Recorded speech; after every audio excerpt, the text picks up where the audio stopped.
we doing? We're just leaving Halifax here, heading over the McKay Bridge, over to Dartmouth. Just heading over here to see a guy about some rust that I have building up here on the tiny home on wheels. Of course, we got our road dog Alma here with us.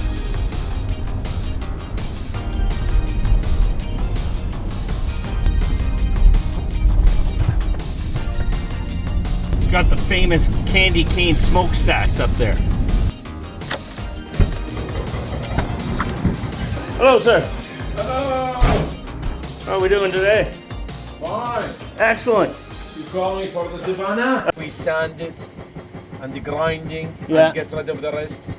One compound, one coat of compound, and rock guard it with the same one. So Yeah, it we will can- be, yeah, it I will do be that. protected. It will be nice. I go over everything here, okay? Here the same thing. Yeah, I mean, there's nothing coming through yet. Nothing coming through, but it's good to sand it, grind it, and go over again.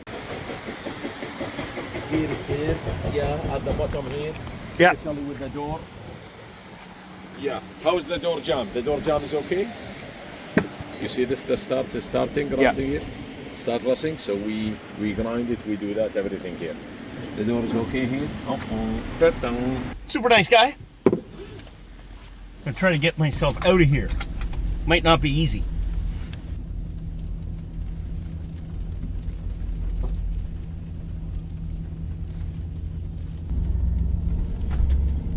All right, got it out of there.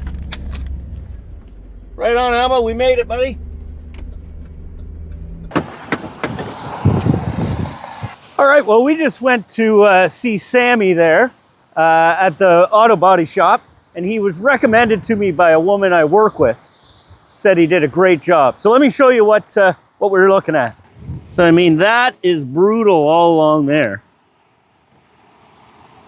And then this is along the passenger side. There's some rust here and there.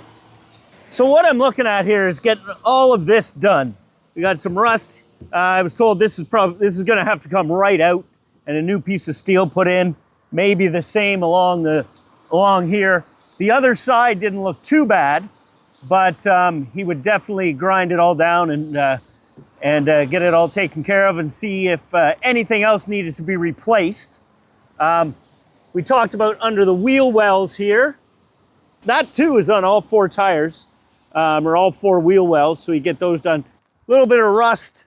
You see this all the time around where the license plate is. So let me hop back inside here. It's raining pretty good. Well, that was everything we were looking at there for kind of the home improvements here. You know, rust is just not going to stop. So definitely needs to be taken care of. So what he quoted me for this is $1,500, just to get all that old rust cut out and make this kind of rock solid here for the next, you know, probably the life of the van after this. So yeah, I don't know. I haven't done a lot of this body work before. I don't know if $1,500 is a pretty good deal or if it's pretty average. It didn't seem that outrageous to me. $1,500 seemed okay. The problem, though, or a little bit of a hiccup, is it's going to take them 2 or 3 days. So, you know, one of the maybe drawbacks of living in a van, living in your vehicle, if it does have to go into the shop for multiple days, you got to figure something else out. And I mean, finding a place to stay shouldn't be a big deal at all. It's just I got all my stuff, everything's in here. You know, so it'd almost be like packing up for a vacation or something, just to get the van fixed. But well worth it. Definitely want to get that taken care of this sometime this summer. So, but yeah, please let me know if $1,500 sounds reasonable to you if you've ever had work like this done before. What do you think, Alma? Want to go take a nice little walk around in the rain? Yeah, yeah. I know you're excited about that. Got the Canadian Coast Guard ships down there.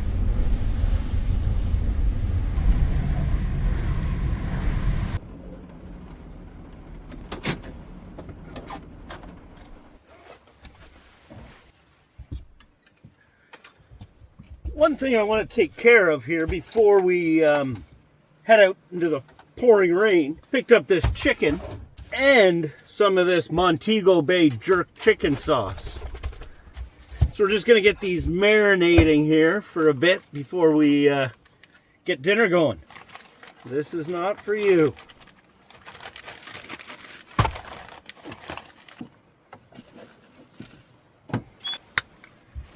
Get some of this in here. Woo!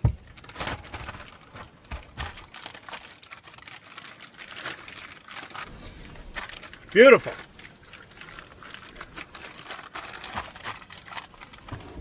Put that into the fridge for later. Okay, what do you think, buddy? Ready to go out for a walk?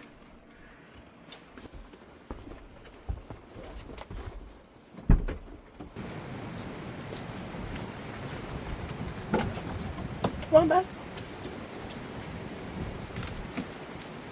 I have a new little segment I want to put into the odd video here and there when the time comes up. It's about a subject I have talked about on here many times before. And we're going to call the segment Money, Money, Money, Money, Money.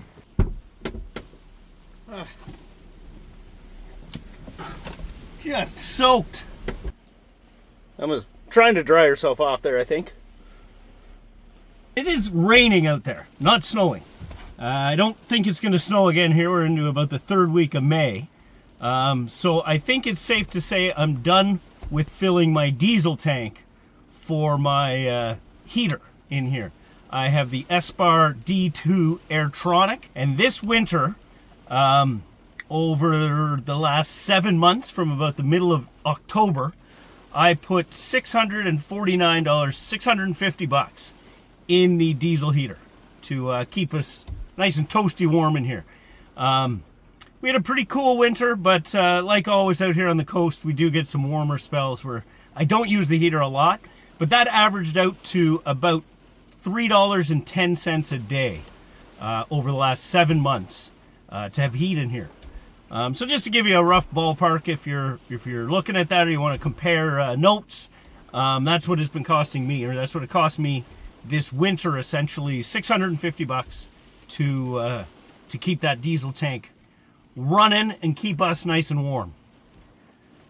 The second thing that I've kind of been tracking is my gas for the van.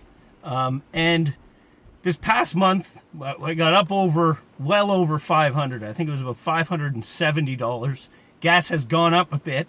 And with this nicer weather, I've been driving more. But for a couple months there, I kind of kept it about my normal, between about $425 and $500 dollars per month in fuel.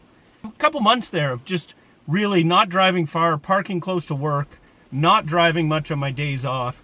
And I mean, that's a little easier to do in the winter for me, because I mean, it's easy to stay put. I get, my feet get antsy and I want to get out doing stuff. But so my gas stayed around about $4.50 on average for the last few months, even with the price of gas going up.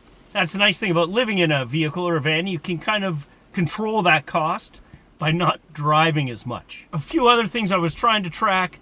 At one point I did say I was really going to maybe try to bite down and get a budget going. That never really happened. But I have been more mindful with my money. And am trying to I've been putting down more against my my loan or my line of credit than I had been in the past. So that is a really good thing. But then we find out about this potential $1,500 to get the rust taken care of today. So, and also with the summer coming, I definitely will be doing a little more driving and trying to get out, do some events. And a few other things coming up here in the next couple months over the summer, at least a few that I know of. There is the Maritime Vanlife meetup again this year. It's going to be the second annual. We went to the first one last year. It's going to be the first weekend of July. So that's down the South Shore a ways. And so looking forward to that one. That's definitely going to be a fun weekend. And good turnout last year. Probably, hopefully, see even more people out this year. You find out about that on the Vanlife Maritime Facebook page. Also, is kind of a summer road trip. And I haven't really got a whole lot of, got really in depth on some planning and routes and stuff yet. But I think we are going to travel to Newfoundland this year. I should be able to get 3 weeks off sometime in July or August. And I think that is where we're going to head. We'll head even further east, get on the ferry, and over to the Rock. I think that will be what we set our sights on. But as for now, Alma and I are going to suit up, and we are going over to Alma's mama's house for supper tonight. Going over to mama's for dinner. Hey? She is soaking wet. Still raining out here pretty good.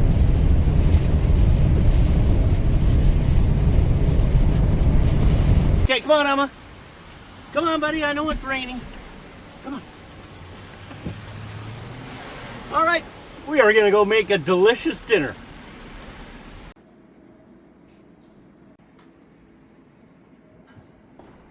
That jerk chicken was amazing. Alma and I are just getting out of her mama's place after a fantastic dinner. Thanks for the hospitality. And we are just making our way back to the van. Just parked over this way.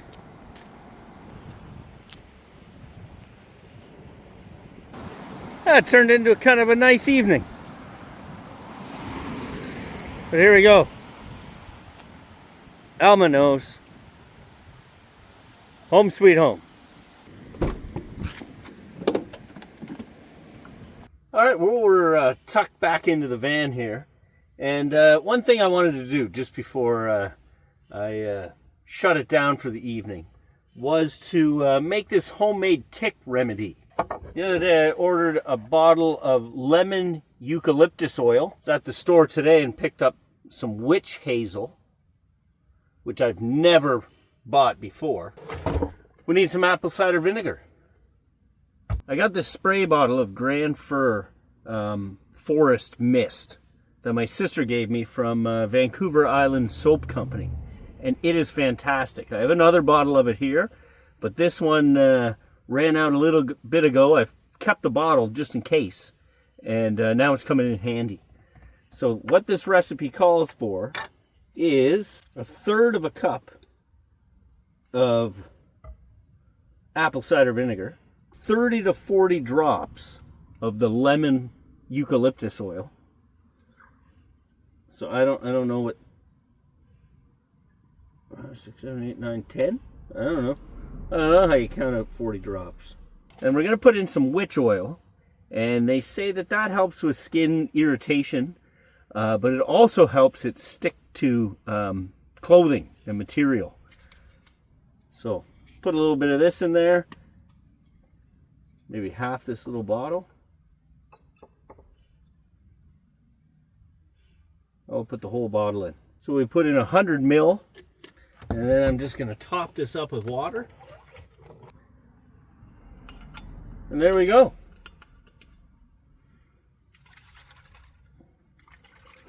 We'll put this homemade tick repellent to the test over the next little bit, every time we're out in the woods. This is pet safe, so I can spray it on Alma or spray it on something and rub it on Alma. And I can spray it on my clothes. Once again, today didn't really go completely as planned. I wanted to head out and get out to a provincial park today and get this van into a bit of a deep clean, which it desperately needs. My brain definitely needs some good organization in here. But with all that rain we got, just wasn't in the cards today. But sun's coming out tomorrow, so they say. So we're going to hit the road tomorrow morning and get up and spend a couple nice relaxing evenings at Provincial Park just outside of the city. So hope to see you then. That'll happen on the next one. Thanks for watching. Cheers.